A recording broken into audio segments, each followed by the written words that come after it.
Welcome to Caricomp Insider, where high-tech facial recognition meets real-world intelligence.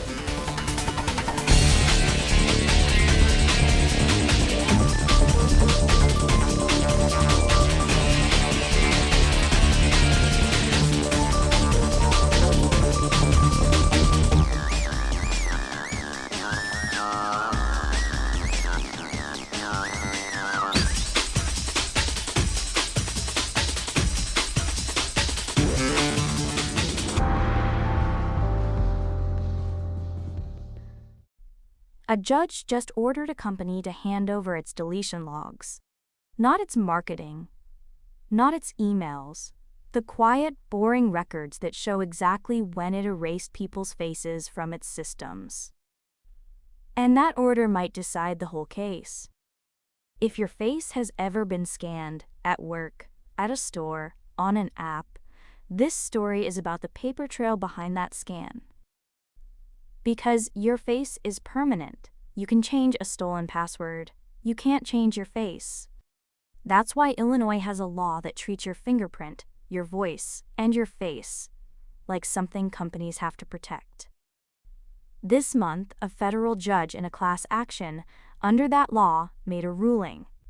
She told a company to produce certain insurance-related documents and refused to hand over others she found irrelevant.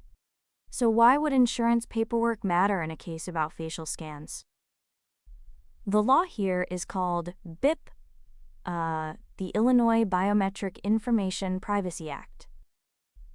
Illinois passed it back in January 1, 2008. And it has real teeth. It lets ordinary people band together and sue a company that collected their biometric data without asking first. Here's what makes it unusual. In 2019, the Illinois Supreme Court read the law and said something striking. You don't have to prove you were harmed to sue.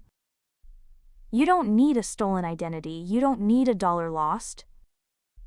If the company skipped the consent step, that alone can trigger liability. That opened the door to a wave of lawsuits. Now think about what that means for a company. Most people picture these fights as big philosophical battles about facial recognition. They're not.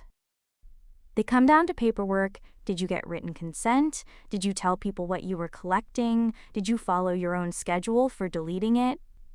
That's the shift this ruling captures. When the judge ordered documents produced, she wasn't hunting for a smoking gun. She was checking whether the company kept records.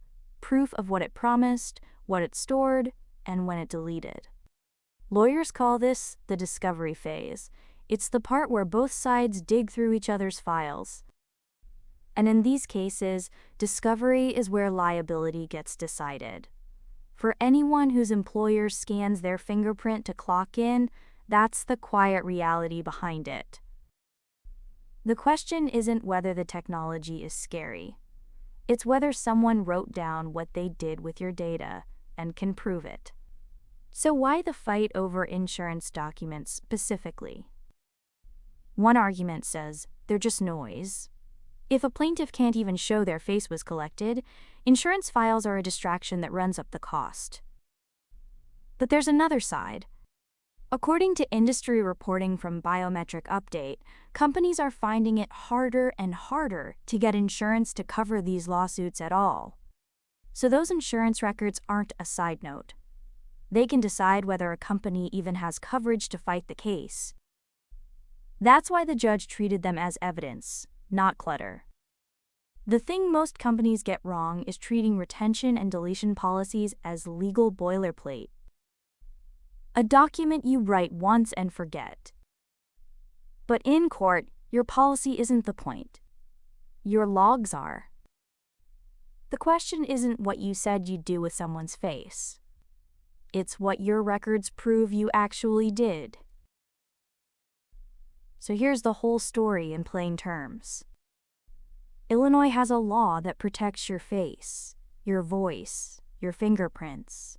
A judge just said, the boring compliance records, consent forms, deletion logs, insurance files, are the real evidence in these cases. Whether you clock in with a fingerprint or just wonder where your selfies end up, this is the same question a judge would ask a company tomorrow. Can you prove you did what you promised? The full story's in the description if you want the deep dive. Now you know something most people in this industry don't. Use it. And when you're ready to put it to work, Caracomp.com. We'll see you tomorrow.